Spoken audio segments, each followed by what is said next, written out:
Students हम discuss करेंगे important news के बारे में। स्टूडेंट्स न्यूज़पेपर का जो डिस्कशन है उसको स्टार्ट करने से पहले प्रीलिम्स के पर्सपेक्टिव से क्वेश्चन है उसको हम यहाँ पे प्रैक्टिस करेंगे। स्टूडेंट क्वेश्चन के अंदर आपको कुछ स्टेटमेंट्स वो दिए गए हैं रिवर के पर्सपेक्टिव से। आपको उस रिवर को आइडेंटिफाई करना है जिनको यहाँ पे एक्सप्लेन किया गया है स्टेटमेंट्स के अंदर में। तो स्टूडेंट्स ये जो क्वेश्चन है यूपीएससी के द्वारा एनडीए का जो पेपर है वो कंडक्ट किया जाता है, उसी के अंदर रिसेंटली इस क्वेश्चन को पूछा गया है। तो आप देखिए कि स्टूडेंट्स इस रिवर के पर्सपेक्टिव से जो स्टेटमेंट्स हैं उनके बारे में अगर हम रीड करें, इस रिवर का जो ओरिजिनेशन है आपको हिंदू कुश जो माउंटेन रेंज है वहाँ से इसका ओरिजिनेशन आपको देखने के लिए मिलेगा। उसके बाद में आप देखिए कि हमाऊ नाम का जो वेटलैंड है वहाँ पे इसका जो फ्लो है वो आपको देखने के लिए मिलता है। 1100 के आसपास जो स्ट्रेच है वो इसको कवर किया जाता है इस रिवर के द्वारा। और स्टूडेंट जो नाइबर कंट्री है उनके साथ में वाटर शेयरिंग के पर्सपेक्टिव से एक सीरियस कन्फ्लिक्ट आपको देखने के लिए मिलेगा इस रिवर का जो वाटर शेयरिंग है उसी के रिगार्डिंग में। तो आप देखिएगा अगर आपको स्टेटमेंट्स के अंदर में कोई भी स्टेटमेंट नहीं पता है, बेसिक इन्फॉर्मेशन नहीं है, तो रिवर का जो ओरिजिनेशन है वहाँ से आप इसको आइडेंटिफाई कर सकते हो। स्टूडेंट्स हिंदू कुश जो माउंटेन रेंज है वहाँ से इस रिवर का जो ओरिजिनेशन है वो आपको देखने के लिए मिलता है। तो स्टूडेंट फर्स्ट ऑप्शन है मकोंग के बारे में। आप देखिए कि मकोंग रिवर के बारे में अगर आपने नहीं रीड किया है तो मकोंग गंगा कोऑपरेशन के बारे में तो आपने ज़रूर से रीड किया होगा। ये मकोंग गंगा कोऑपरेशन है आपको काफ़ी बार न्यूज़पेपर के अंदर देखने के लिए मिलता है। इंडिया भी इसका पार्ट है। स्टूडेंट्स मकोंग रिवर जहाँ से फ्लो किया करता है, गंगा रिवर जहाँ से फ्लो किया करता है, उसके जो कंट्रीज है उनका ये ग्रुप है स्टूडेंट्स मकोंग गंगा कोऑपरेशन। यूपीएससी के द्वारा 2015 के अंदर में इससे रिलेटेड जो क्वेश्चन है वो पूछा गया था प्रीलिम्स के पेपर के अंदर में मकोंग गंगा कोऑपरेशन के पर्सपेक्टिव से। बट स्टूडेंट्स आपको यहाँ पे एक इन्फॉर्मेशन जरूर से पता होना चाहिए, जो मकोंग रिवर फ्लो किया करता है वो सभी कंट्रीज इसका पार्ट नहीं है। जैसे कि चाइना आपको इसका पार्ट नहीं देखने के लिए मिलेगा मकोंग गंगा कोऑपरेशन का। तो स्टूडेंट्स मकोंग रिवर के बारे में अगर हम रीड करें, चाइना के थ्रू ये फ्लो करती है south Asia and south east Asia के अंदर में इसका जो फ्लो है आपको देखने के लिए मिलता है। आप देखिए कि south Asia and south east Asia का एक ट्रांस बाउंड्री है वो भी क्रिएट किया जाता है मकोंग रिवर के द्वारा। तो स्टूडेंट्स ये बेसिकली मकोंग रिवर के बारे में था। तो मकोंग रिवर का जो ओरिजिनेशन है आपको हिंदू कुश जो हिमालयन रेंज है वहाँ से नहीं देखने के लिए मिलता है। नेक्स्ट आप देखिए कि यहाँ पे तरीम रिवर के बारे में मेंशन किया गया है। सेंट्रल एशिया से जो रिवर है वो ओरिजिनेट करती है स्टूडेंट, तरीम रिवर है। उसके पास में चाइना का जो जिंजियांग प्रोविंस है, चाइना का जो जिंजियांग प्रोविंस है वहाँ पे इसका जो फ्लो है आपको देखने के लिए मिलेगा। तो स्टूडेंट जो तरीम रिवर है उसका भी ओरिजिनेशन आपको हिंदू कुश जो माउंटेन रेंज है वहाँ से नहीं देखने के लिए मिलता है। नेक्स्ट अगर हम बात करें इंडस रिवर के पर्सपेक्टिव से, तो जो वेस्टर्न पार्ट ऑफ तिबेतियन प्लेट्यू है जो कैलाश रेंज है वहाँ से जो इंडस रिवर है उसका ओरिजिनेशन आपको देखने के लिए मिलता है। तो आप देखिए कि जो इंडस रिवर है वो भी यहाँ पे राइट आंसर नहीं है। नेक्स्ट इंडस रिवर के बारे में जब भी हम रीड करते हैं तो इंडस वाटर ट्रीटी के बारे में भी आपको पता होना चाहिए। इंडिया और चाइना का जो इंडस वाटर ट्रीटी है, रावी ब्यास और सतलुज का जो वाटर है वो इंडिया के द्वारा कम्प्लीटली यूज किया जा सकता है। इसके अलावा आप देखिए कि वर्ल्ड बैंक के द्वारा जो इंडस वाटर ट्रीटी है उसको 1960 के समय ब्रोकर किया गया था। क्या इंडिया और पाकिस्तान के द्वारा अपना जो परमानेंट कमीशन है उसको सेटअप किया गया है इंडस वाटर ट्रीटी के रिगार्डिंग में? तो इंडस वाटर ट्रीटी का जो परमानेंट कमीशन का जो कॉन्सेप्ट है उसके बारे में आपको रीड करना है। जो फैक्चुअल इन्फॉर्मेशन है उसको आप कमेंट सेक्शन के अंदर बता सकते हो कि इंडिया के द्वारा जो permanent commission for Indus water treaty है उसको यहाँ पे सेटअप किया गया या उसको कब कब सेटअप करना होता है, उसके बारे में आप कमेंट सेक्शन के अंदर ज़रूर से बताना। इंडस वाटर ट्रीटी भी आपको न्यूज़ के अंदर देखने के लिए मिलता है। तो यहाँ पे अगर हम फोर्थ ऑप्शन के बारे में रीड करें, हेलमंद नाम का जो नदी है, हेलमंद नाम का जो रिवर है, आप देखिए वो इसका राइट आंसर है। अब हेलमंद रिवर के बारे में रीड करते हैं स्टूडेंट्स। आप देखिए कि ये जो रिवर है आपको काबुल का जो एरिया है, अफगानिस्तान के अंदर जो काबुल का एरिया है वहाँ से उसके नियर बाई एरिया से ओरिजिनेट करती है ये रिवर। इसका जो 1100 के पास पे जो फ्लो है आपको देखने के लिए मिलेगा। अफगानिस्तान के अंदर में अफगानिस्तान का एक लार्जेस्ट रिवर आपको देखने के लिए मिलता है। आप देखिए कि हमौन नाम का एक लेक है जो कहाँ पे सिचुएटेड है, ईरान के अंदर में। हमून नाम का एक लेक है जो कहाँ पे सिचुएटेड है, ईरान के अंदर में। वहाँ उसको जो वाटर है वो भी इसी रिवर के थ्रू आपको देखने के लिए मिलता है। अफगानिस्तान और ईरान के रिगार्डिंग में जो सीरियस कन्फ्लिक्ट है वाटर शेयरिंग के पर्सपेक्टिव से आपको इस हेलमंद रिवर का जो कन्फ्लिक्ट है वो देखने के लिए मिलेगा। स्टूडेंट्स आप देखिए कि जो आपने ईरान के पर्सपेक्टिव से पिछले लास्ट 2-3 मंथ्स के अंदर में कुछ रीड किया होगा कि ईरान के अंदर भी एक बलूच जो पीपल्स है उनका एक एरिया है जिसको कि हम सिस्तान बलूचिस्तान प्रोविंस के नाम से जानते हैं। आप देखिए कि सिस्तान बलूचिस्तान नाम का एक प्रोविंस है जो कहाँ पे सिचुएटेड है, ईरान का जो साउथ ईस्ट का जो पार्ट है वहाँ पे। आप सपोज कीजिए कि ये बलूच पीपल्स का डोमिनेशन है, सपोज कीजिए बलूच पीपल्स का डोमिनेशन यहाँ पे आपको देखने के लिए मिलता है। इस एरिया के अंदर में आप देखिए कि पाकिस्तान के अंदर में है मैक्सिमम पार्ट जिसको कि पाकिस्तान का बलूचिस्तान प्रोविंस के नाम से जाना जाता है। कुछ पार्ट आपको ईरान के अंदर देखने के लिए मिलेगा, ये ईरान का पार्ट है, ये सिस्तान बलूचिस्तान प्रोविंस है। और ये पार्ट आप देखिए कि जो साउथ पार्ट ऑफ अफगानिस्तान है वहाँ पे ये सिचुएटेड है। तो सिस्तान बलूचिस्तान नाम का जो प्रोविंस है ईरान का, वहाँ पे आप बेसिकली इस रिवर का जो फ्लो है आपको देखने के लिए मिलता है। नेक्स्ट आप देखिए कि बलूचिस्तान का जो रीजन है ये न्यूज़ के अंदर में था, तो इसको आप अच्छे से ज़रूर से रीड करना। अभी रिसेंटली इंडिया का एक पोर्ट है, इंडिया के द्वारा एक एग्रीमेंट साइन किया गया है ईरान का जो अथॉरिटीज है उनके साथ में। इंडिया का जो पोर्ट है आपको इसी सिस्तान बलूचिस्तान प्रोविंस के अंदर देखने के लिए मिलेगा, जिसको कि हम किसके नाम से जानते हैं, चाहबार पोर्ट के रिगार्डिंग में 10 ईयर का जो एग्रीमेंट है इंडिया के द्वारा एक्सटेंड किया गया है इस पोर्ट के परस्पेक्टिव से। और आप देखिए कि इस पोर्ट को स्टार्ट इंडिया के द्वारा इसी वजह से किया गया था कि अफगानिस्तान को अपना जो गुड्स है उसका सप्लाई किया जा सके। पर 2021 के समय अफगानिस्तान के अंदर में आपको तालिबान है जो पावर के अंदर देखने के लिए मिलता है, तालिबान पावर के अंदर में आता है 2021 के समय में। उसके बाद में इंडिया और अफगानिस्तान के जो रिलेशंस हैं अच्छे फेज के अंदर नहीं है, इंडिया के साथ में इंडिया के द्वारा तालिबान है उसको रिकॉग्नाइज भी नहीं किया गया है। तो ये बेसिक कुछ इन्फॉर्मेशन थी जिसको कि हमने यहाँ पे रीड किया। जो हमारा पोर्ट है वो भी आपको सिस्तान बलूचिस्तान प्रोविंस के अंदर ही देखने के लिए मिलेगा। हिंदू कुश हिमालयाज के बारे में प्रीलिम्स के रिगार्डिंग में कुछ फैक्ट्स हैं उनको डिस्कस करते हैं। हिंदू कुश हिमालय जो हैं बेसिकली स्टूडेंट्स ये आपको अफगानिस्तान है, बांग्लादेश, भूटान है, चाइना, इंडिया, म्यांमार, नेपाल और पाकिस्तान के अंदर आपको देखने के लिए मिलते हैं। इनका जो आपको एक्सटेंशन इन कंट्रीज के अंदर आपको देखने के लिए मिलेगा। हिंदू कुश हिमालयाज को स्टूडेंट थर्ड पोल के नाम से भी जाना जाता है। स्टूडेंट्स हमने 2 पोल्स के बारे में रीड किया होगा, नॉर्थ पोल है, साउथ पोल है, आर्कटिक का जो रीजन है, अंटार्कटिका का जो रीजन है। उसके अलावा आप देखिए कि यहाँ पे जो हिंदू कुश हिमालयाज हैं यहाँ पे अगर हम ग्लेशियर के पर्सपेक्टिव से रीड करें तो हमारे जो पोलार रीजन पोलार एरियाज के अंदर में जो ग्लेशियर है उसके बाद में आप देखिए कि 3rd नंबर पे जो ग्लेशियर है या जो आइस का रिजर्व है वो आपको हिंदू कुश हिमालयन रेंज के वहाँ पे ही देखने के लिए मिलता है। तो इसी वजह से इसको आप देखिए कि यहाँ पे आइस रिजर्व की वजह से outside the polar reason 3rd पोल के नाम से भी जाना जाता है। वर्ल्ड की जो हाईएस्ट पीक्स हैं, माउंट एवरेस्ट है, कंचनजंगा है, उनका प्रेजेंस भी आपको इसी हिंदू कुश हिमालयन जो रेंज है वहाँ पे आपको देखने के लिए मिलेगा। काफ़ी सारी जो रिवर्स हैं आप देखिए कि उनका जो ओरिजिनेशन है वो भी आपको हिंदू कुश हिमालयन रेंज के थ्रू ही देखने के लिए मिलता है। यहाँ पे जो ग्लेशियर है उससे उनके द्वारा वाटर है उसको रिसीव किया जाता है। स्टूडेंट्स यहाँ पे हमने रीड किया हेलमंद रिवर के बारे में या हिंदू कुश हिमालयाज के बारे में। अब आपके लिए क्वेश्चन है, इंडिया के द्वारा आप देखिए कि बेसिकली एक सैतूत डैम है उसको स्टार्ट किया गया था। इंडिया के द्वारा एक सैतूत डैम है वो देखने के लिए मिलता है। काबुल का जो वाटर है उसके पर्सपेक्टिव से इंडिया के द्वारा ये जो डैम है वो बनाया गया। ये बेसिकली किस रिवर के ऊपर में है, क्या वो रिवर अफगानिस्तान के अंदर फ्लो किया करता है या किसी दूसरे कंट्री के अंदर भी? तो सैतूत डैम जो इंडिया के द्वारा बनाया गया था 2021 के समय इसका इनॉग्रेशन आपको देखने के लिए मिलेगा। तो आप देखिए कि जो सैतूत डैम है काबुल सिटी का वाटर डिमांड के रिगार्डिंग में इंडिया के द्वारा डेवलप किया गया है, किस रिवर के ऊपर सिचुएटेड है?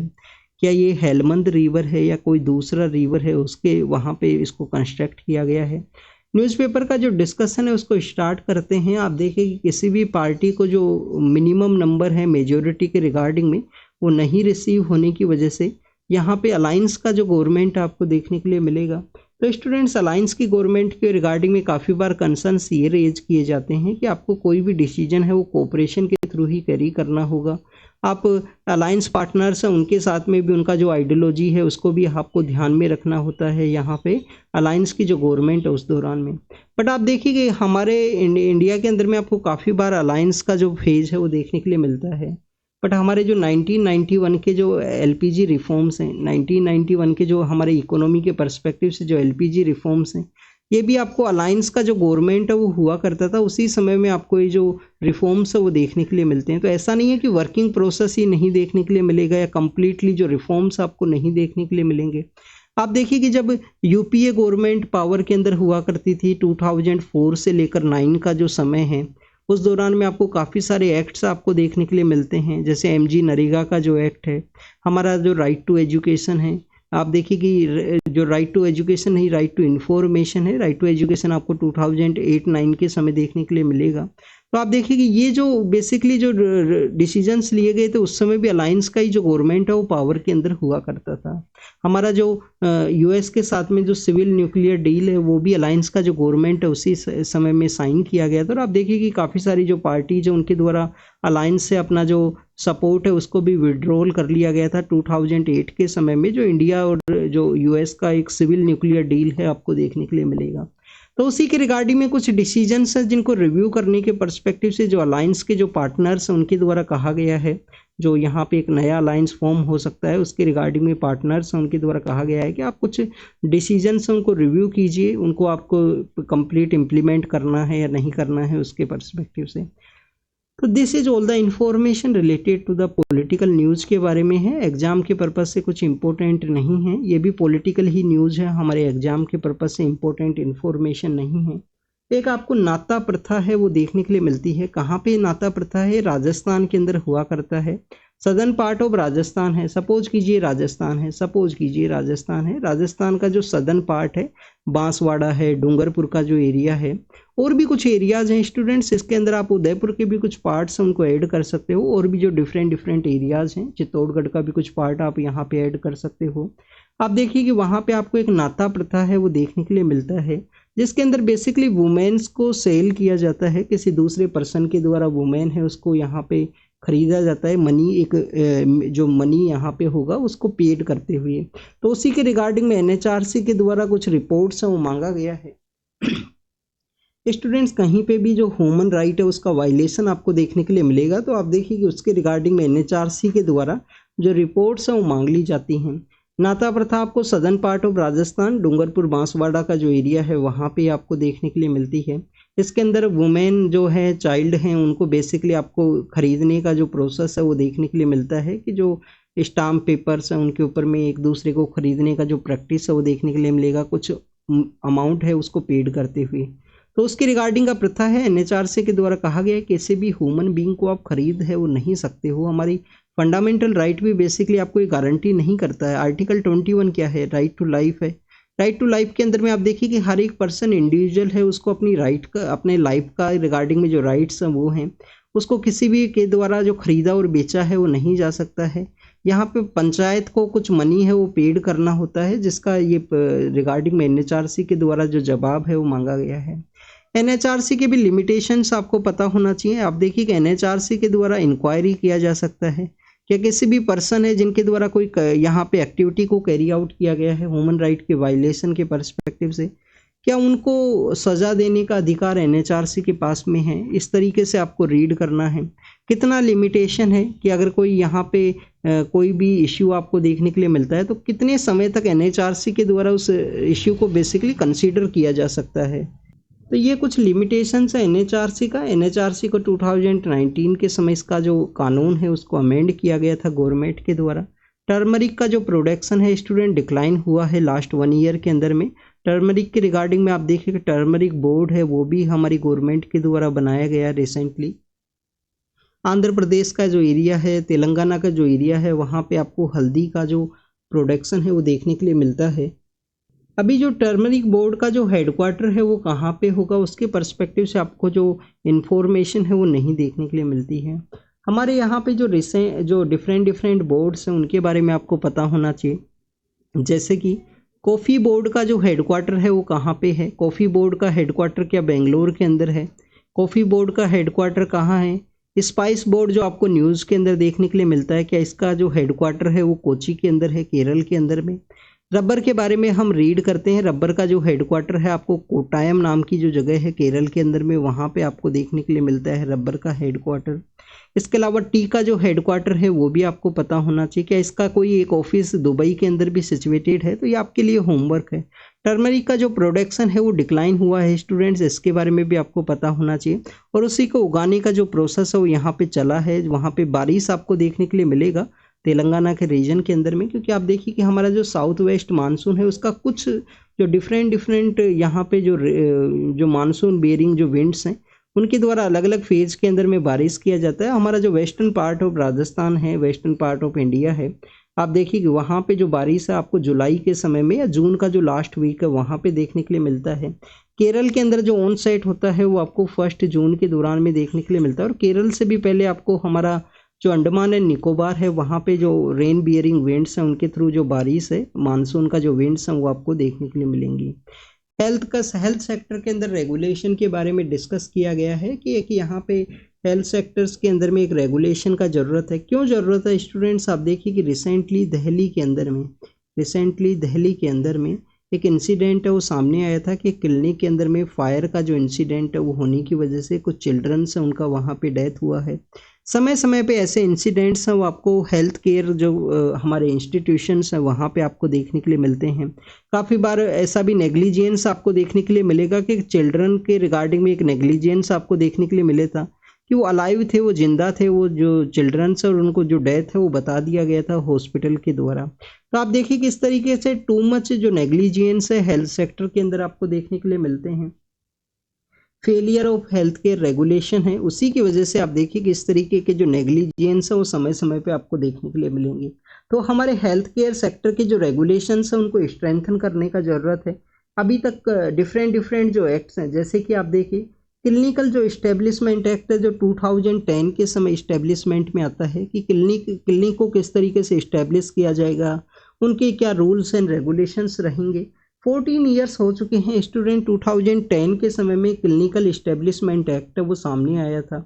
14 ईयर्स का समय हो चुका है, बट अभी भी काफ़ी सारे स्टेट्स के द्वारा क्लिनिकल इस्टेब्लिशमेंट एक्ट है उसको इम्प्लीमेंट नहीं किया गया है। तो आप देखिए कि जो हेल्थ केयर के इंस्टीट्यूशंस हैं उनका इस्टेब्लिशमेंट के रिगार्डिंग में जो रूल्स एंड रेगुलेशंस हैं उनका इम्प्लीमेंटेशन नहीं है स्टेट्स के अंदर में। नेक्स्ट अगर हम बात करें स्टूडेंट्स, यहाँ पे जो इंडियन पब्लिक हेल्थ स्टैंडर्ड्स हैं जो कि 2007 के समय आपको देखने के लिए मिलता है। इंडियन पब्लिक हेल्थ स्टैंडर्ड्स हैं जो 2007 के समय आपको देखने के लिए मिलेगा। प्रेजेंट समय में आप देखिए कि 15 to 18% हमारे जो प्राइमरी हेल्थ सेंटर्स हैं वहाँ पे इसका जो केयरिंग प्रोसेस है या इस जो हेल्थ स्टैंडर्ड्स हैं वो होने चाहिए, उसके रिगार्डिंग में आपको इम्प्लीमेंटेशन है वो देखने के लिए मिलेगा। इसके अलावा स्टूडेंट्स आप देखिए कि प्राइमरी हेल्थ सेंटर्स के रिगार्डिंग में अल्मा एटा जो डिक्लेरेशन है, अल्मा एटा डिक्लेरेशन है, ये भी आपको न्यूज़ के अंदर देखने के लिए मिलता है। पीएससी को किस तरीके से यहाँ पे स्ट्रेंथन किया जाए। कोई भी आप देखिए कि हेल्थ का इश्यू है, सबसे पहले पर्सन के द्वारा पीएससी या नियर बाई जो हॉस्पिटल है उसी के अंदर अप्रोच किया जाता है। तो इनको रिवाइवल करने के रिगार्डिंग में इनको स्ट्रेंथन करने का ज़रूरत है। अफोर्डेबल जो हेल्थ केयर है यह हमारा नेशनल हेल्थ पॉलिसी के अंदर भी बताया गया है 2017 के अंदर में। तो अफोर्डेबल हेल्थ केयर को हमें स्ट्रेंथन करने का ज़रूरत है। हेल्थ केयर के अंदर रेगुलेशन का ज़रूरत है जिससे कि यहाँ पे बेटर वे में हम हेल्थ का जो सेक्टर है उसको यहाँ पे इम्प्लीमेंट कर सकें।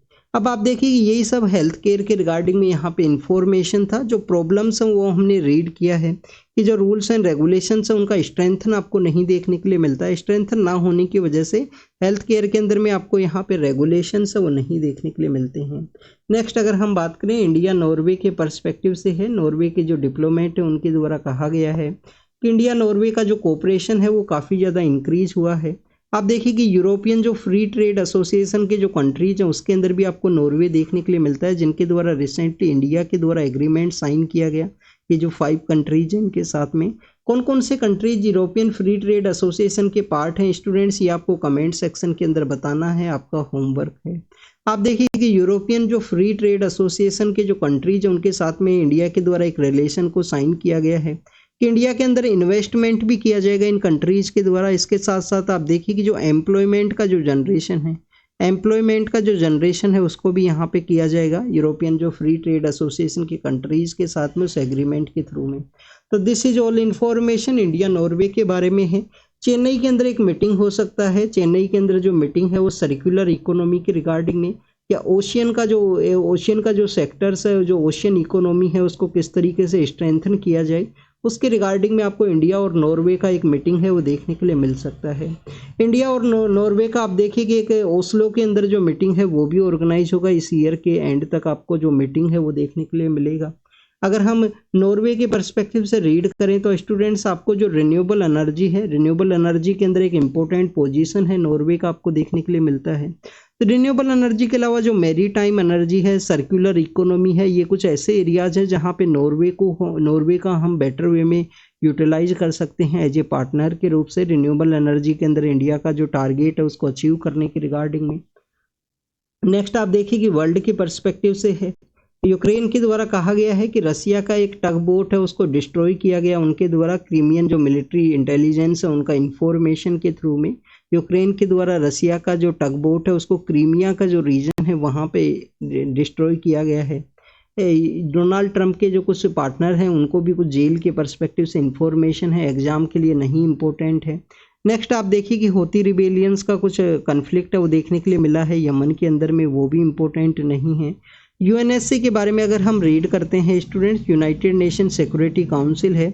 आप देखिए कि 5 परमानेंट मेंबर्स हैं, 10 नॉन परमानेंट मेंबर आपको देखने के लिए मिलेंगे।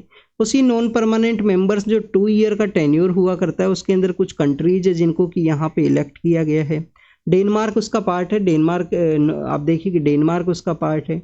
डेनमार्क के अलावा आप देखिए कि पाकिस्तान उसका पार्ट है, पाकिस्तान भी उसका पार्ट है, सोमालिया है, ग्रीस है और पनामा नाम का जो कंट्री है उनको जो नॉन परमानेंट मेंबर के रूप से यूनाइटेड नेशन सिक्योरिटी काउंसिल है उसके अंदर में यहाँ पे सीट किया गया है, उनको ऐड किया गया है। नेक्स्ट अगर हम बात करें गाजा का जो हॉस्पिटल है, आप देखिए कि वहाँ पे 37 पर्सनस हैं जिनके ऊपर इजराइल के द्वारा अटैक किया गया था, यूएन स्कूल के ऊपर में ऐसा बताया गया है। और भी सूडान के रिगार्डिंग में है, सूडान के अंदर में कुछ कूप का सिचुएशन, कन्फ्लिक्ट का जो सिचुएशन है वो देखने के लिए मिला। स्पेन के द्वारा साउथ अफ्रीका का जो यूएन के प्लेटफॉर्म के ऊपर में जो जीनोसाइड का एक्टिविटी कैरी किया गया है इजराइल के द्वारा, उसको अक्यूज्ड के रिगार्डिंग में जो उनका जो पेटिशन है उसको स्पेन के द्वारा ज्वाइन किया गया है। साउथ अफ्रीका का जो पेटिशन है कि इजराइल के द्वारा जो जीनोसाइड का जो एक्टिविटी है उसको कैरी किया गया। तो this is all the information related to the today's newspaper. आप देखिए कि अभी इलेक्शन है वो एंड हुआ है, तो इलेक्शन के रिगार्डिंग में मैक्सिमम न्यूज़ हैं। जो भी हमारे यूपीएससी के एग्जाम के पर्सपेक्टिव से इंफॉर्मेशन था उसको हमने ऐड किया है न्यूज़पेपर के अंदर में। तो आप इसको रीड कीजिए, रिवाइज कीजिए, जो भी इंफॉर्मेशन आपको मिला है उसको नोट डाउन जरूर से करना। नोट डाउन करोगे, उसको बार बार रिवाइज करोगे तो आपको बेटर वे में जो थिंग्स हैं वो याद रह पाएंगी। तो thank you students, thank you very much.